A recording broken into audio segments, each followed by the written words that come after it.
Assalamualaikum warahmatullahi wabarakatuh. Oke, kita akan mempelajari bab 6 Persatuan dan Kesatuan Bangsa. Ini merupakan bab terakhir dari semester 2.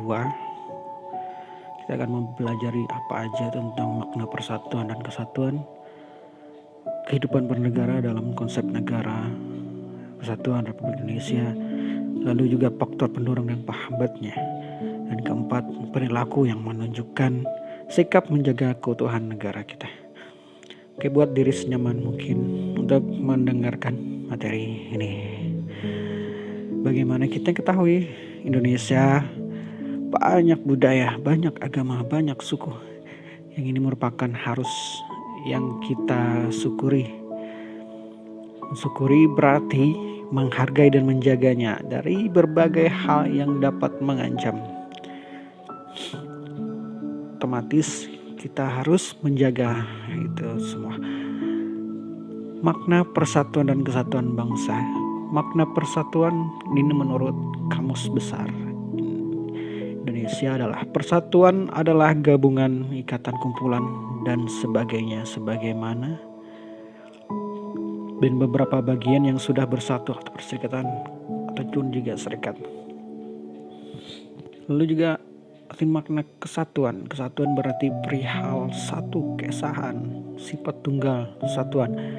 Jadi dengan kata lain adalah persatuan dan kesatuan bangsa Indonesia.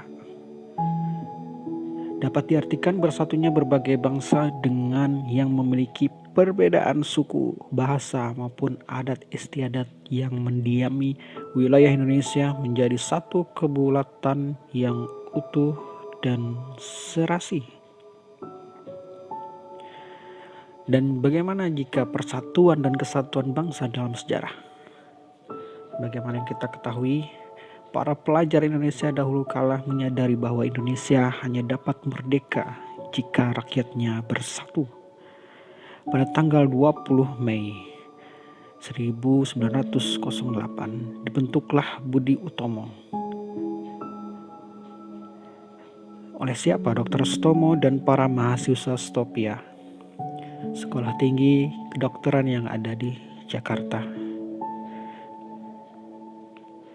Organisasi menjadi pelopor bagi organisasi kebangsaan lainnya yang menumbuhkan semangat kebangsaan pada masa itu. Oleh karena itu, pada tanggal 20 Mei ditetapkan sebagai Hari Kebangkitan Nasional. Lalu juga pada tanggal 27 sampai 28 Oktober itu dilangsungkan Kongres Pemuda II di Jakarta. Kongres ini pun dihadiri oleh beberapa organisasi pemuda, salah satunya Jong Sumatran Bon, Pemuda Indonesia, Sekar Rukun, Jong Islam Minten, Jong Bataksbon, John Celebes, Pemuda Kaum Betawi, dan PBPI. Melalui Sumpah Pemuda ini, para pemuda Indonesia menyatakan ikrar untuk bersatu, tidak lagi berjuang secara terpisah seperti di daerah masing-masing. Dengan kata lain, maknanya adalah menjadi awal dari tumbuhnya kesadaran untuk hidup berbangsa dan bernegara. Lalu menjadikan bahasa Indonesia sebagai bahasa pemersatu, dan juga maknanya yang lain adalah menandai munculnya lambang-lambang pemersatu bangsa seperti bendera merah putih dan lagu Indonesia Raya. Yang keempat adalah menggalang dan memperkokoh persatuan dan kesatuan bangsa. Prinsip persatuan dan kesatuan bangsa. Terdapat beberapa prinsip untuk memperkokoh persatuan dan kesatuan bangsa, diantaranya. Yang pertama kalian tahu pasti adalah Bhinneka Tunggal Ika, yang bermakna bahwa Indonesia sebagai bangsa yang terdiri atas suku, bahasa, bangsa, agama, dan adat istiadat, tetapi tetap bersatu dalam negara Kesatuan Republik Indonesia. Dengan melalui prinsip ini, Indonesia wajib menjauhkan diri dari sikap-sikap mementingkan kelompok sendiri, sukuisme, fanatisme yang berlebihan, yang mana dengan itu bisa menyebabkan perpecahan bangsa. Oke. Lanjut, yang kedua adalah nasionalisme. Bagaimana yang kita ketahui, nasionalisme adalah paham yang meletakkan kesetiaan tertinggi individu yang harus diberikan kepada negara dan bangsa, dan tujuannya adalah agar individu sebagai warga negara yang memiliki suatu sikap atau perbuatan untuk mencurahkan segala tenaga dan pikirannya demi kemajuan, kehormatan, dan tegaknya kedaulatan bangsa dan negara. Prinsip yang ketiga adalah kebebasan yang bertanggung jawab. Pada suatu kehidupan masyarakat tidak ada kebebasan sebesar-besarnya. Pasti ada aturan yang mengikat setiap individu agar tercipta aturan dan rasa tanggung jawab terhadap apa yang dikerjakan. Dan juga setiap individu itu memiliki kebebasan terhadap kepentingan mereka yang dianggap penting, namun dibatasi oleh apa? Dibatasi oleh etika dan norma yang mana sebagaimana kita berlaku di masyarakat sosial kita. Yang prinsip keempat adalah wawasan Nusantara. Wawasan Nusantara itu adalah cara pandang bangsa Indonesia tentang diri dan lingkungannya berdasarkan Pancasila dan Undang-Undang NKRI tahun 1945, dengan mengutamakan persatuan dan kesatuan bangsa serta kesatuan wilayah dalam menyelenggarakan kehidupan bermasyarakat, berbangsa, dan bernegara. Dan tujuannya itu adalah tentu saja untuk menumbuhkan rasa cinta tanah air pada rakyat Indonesia dengan lebih mengutamakan kepentingan nasional dari kepentingan orang per orang, per kelompok, golongan, suku bangsa maupun daerah. Prinsip yang kelima adalah semangat persatuan untuk mewujudkan cita-cita proklamasi. Di dalam pembukaan Undang-Undang NRI Negara Republik Indonesia tahun 1945 terdapat cita-cita proklamasi. Cita-cita tersebut adalah untuk mewujudkan masyarakat yang adil dan makmur berdasarkan Pancasila dalam wadah NKRI. Nah, untuk mewujudkan cita-cita proklamasi tersebut dibutuhkan persatuan dan kesatuan oleh seluruh rakyat Indonesia. Nah, kita lanjut ke subbab yang kedua, bagaimana kehidupan bernegara dalam konsep NKRI. Sebagaimana yang kita ketahui dalam Undang-Undang Negara Republik Indonesia tahun 1945 pasal 1 ayat 1 yang menyatakan bahwa negara Indonesia adalah negara kesatuan republik.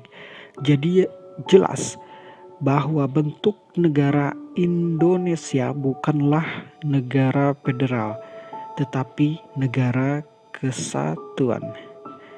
Oke. Negara Indonesia bukanlah negara federal, tetapi negara kesatuan. Lalu sistem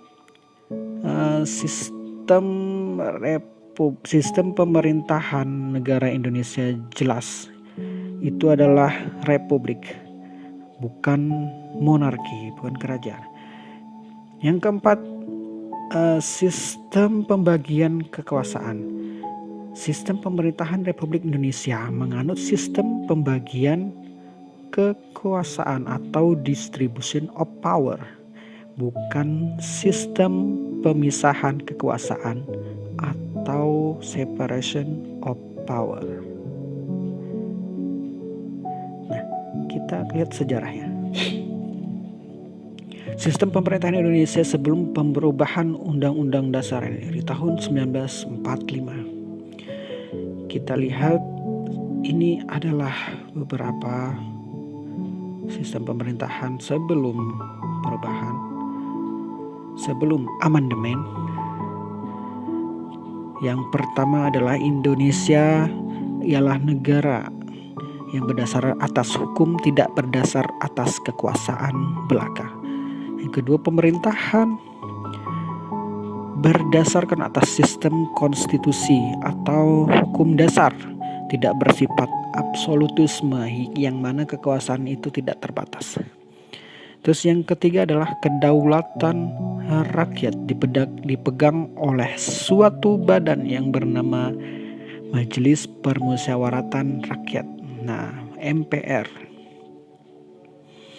Terus yang keempat, presiden ialah penyelenggara negara yang tertinggi di bawah DPR.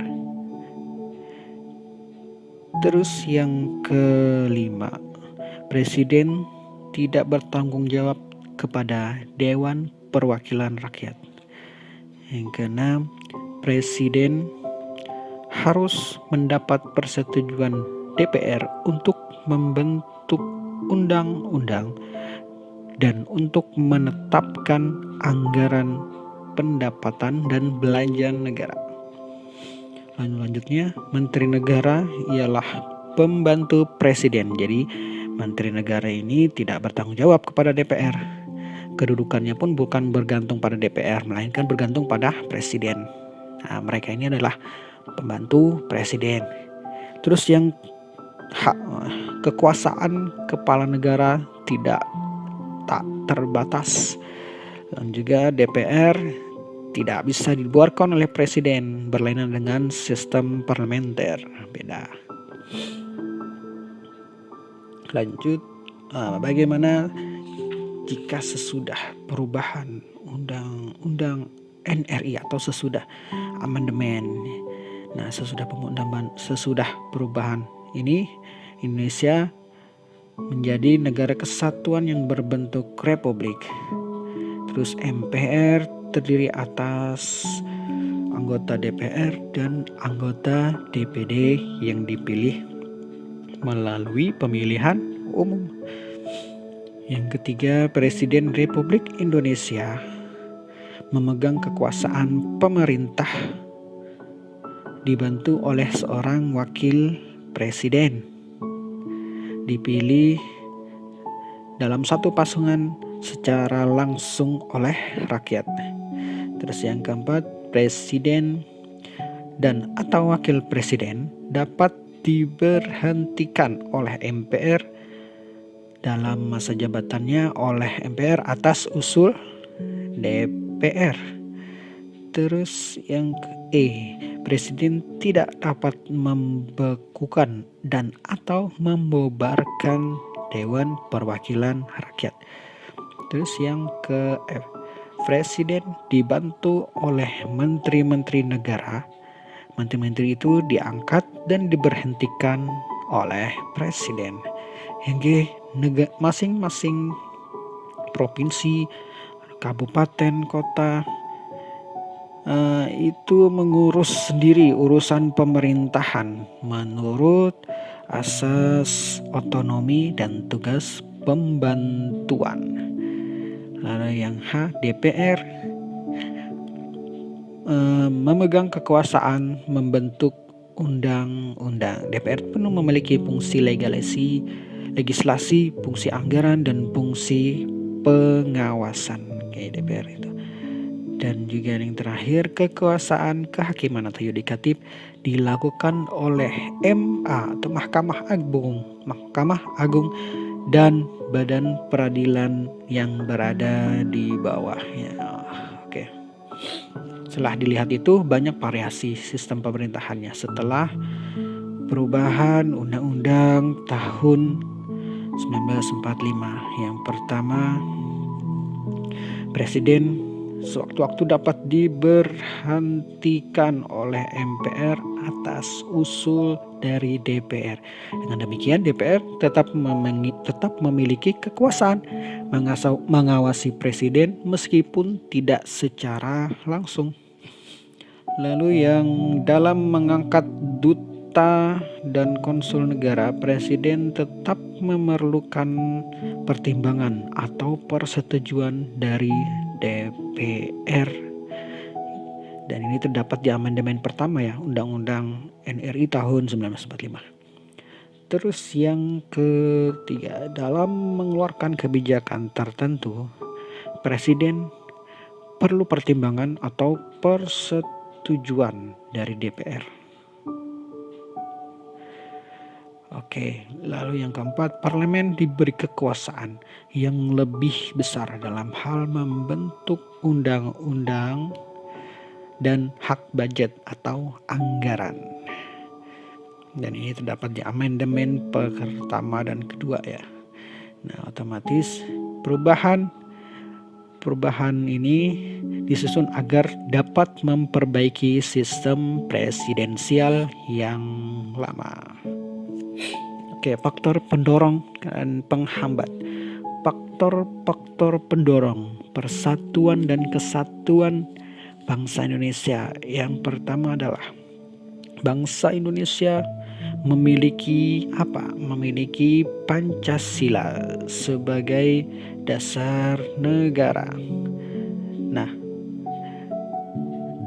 Pancasila merupakan pandangan hidup bangsa, pemersatu bangsa, kepribadian bangsa, dan perjanjian luhur bangsa. Otomatis penerapan nilai-nilai Pancasila dalam kehidupan sehari-hari menjadi salah satu faktor pendorong persatuan dan kesatuan bangsa.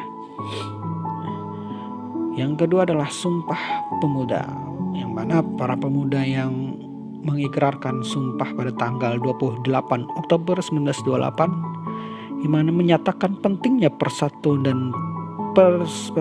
dan kesatuan bangsa di tengah masa penjajahan. Nah, ini merupakan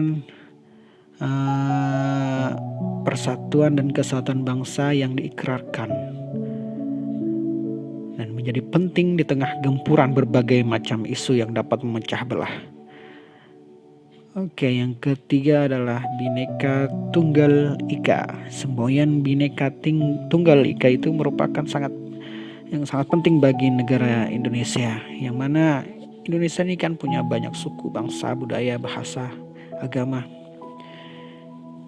Yang mana Bhinneka Tunggal Ika artinya berbeda-beda namun tetap satu.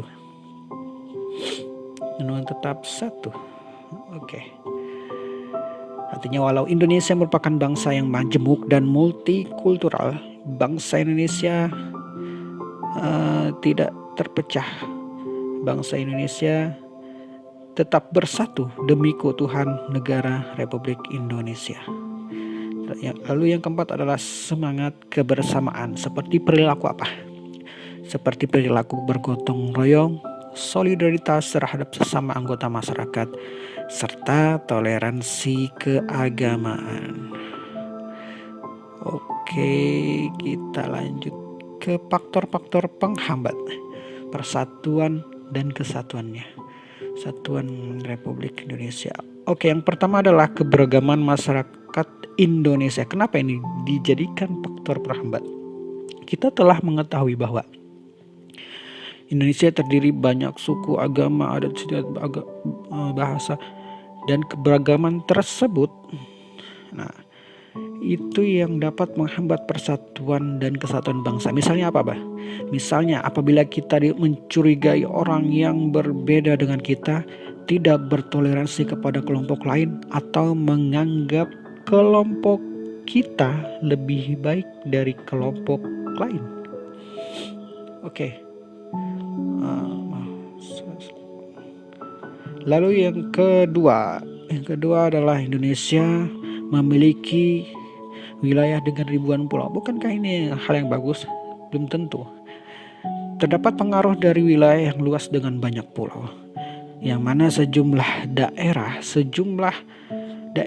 atau ya wilayah lainnya dikhawatirkan dapat memisahkan diri dari negara kesatuan Republik Indonesia, yang mana daerah tersebut daerah yang jauh dari pusat, daerah perbatasan yang mana memiliki kekayaan alam yang besar, sehingga dikhawatirkan akan memisahkan diri.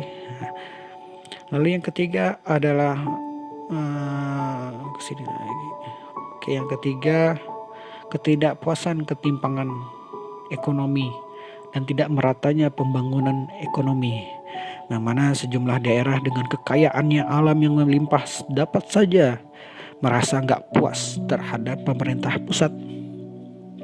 Hal ini apabila pendapatan dari sumber daya alam daerah justru sedikit kembali ke daerah pemilik sumber daya alam tersebut. Nah, akibatnya ketidakpuasan ini menimbulkan pertentangan antara pemerintah daerah dan pemerintah pusat. Oke. Perilaku yang menunjukkan sikap menjaga keutuhan Negara Kesatuan Republik Indonesia. Yang pertama, kita harus mengembangkan nasionalisme. Kita telah tadi mengetahui nasionalisme, yaitu mencintai tanah air itu sangat penting dalam penghayatan wawasan kebangsaan, berbangsa dan bernegara. Nah, tentu kita harus menghindari sikap chauvinisme atau mencintai tanah air secara berlebihan dan menganggap negara lain lebih rendah. Nasionalisme juga tidak berarti kita menutup diri akan adanya perbedaan yang terdapat dalam masyarakat. Lalu yang kedua, bertoleransi dalam kehidupan beragama. Indonesia memiliki agama yang banyak, berbeda-beda. Dengan demikian, sikap toleransi terhadap penduduk dengan agama yang berbeda itu sangat penting dalam kehidupan kita bersama. Nah, lanjut yang ketiga adalah mengembangkan kesadaran sosial. Saat ini arus budaya dari bangsa lain semakin mudah masuk ke Indonesia. Hal ini menunjukkan budaya dan tata cara kehidupan bangsa lain saling memberi pengaruh pada masyarakat yang didatangi. Untuk itu, masyarakat perlu membentengi diri dengan mengembangkan kesadaran dan sikap selektif terhadap budaya asing yang masuk. Oke, lanjut kita ke yang keempat adalah menghargai semua budaya yang terdapat dalam masyarakat. Nah, Indonesia memiliki ras dan suku beragam-ragam. Meski demikian, kita harus menyadari bahwa semua orang Indonesia adalah saudara sebangsa dan setanah air. Tidak ada satu budaya yang dianggap dicap aneh, rendah atau kuno hanya karena budaya itu berbeda. Oleh karena itu rasa kebersamaan sebagai warga negara jauh lebih penting dibandingkan mementingkan budaya sendiri. Nah, yang terakhir adalah menyelesaikan konflik dengan akomodatif melalui mediasi, kompromi, dan adjudikasi. Konflik umum terjadi di masyarakat. Meski demikian, cara penyelesaian konflik tidak boleh dengan cara kekerasan. Konflik dapat diselesaikan dengan cara akomodatif melalui mediasi, kompromi, dan adjudikasi tadi. Akomodatif adalah sifat yang dapat menyesuaikan diri. Mediasi, upaya penyelesaian konflik dengan melibatkan pihak ketiga yang netral.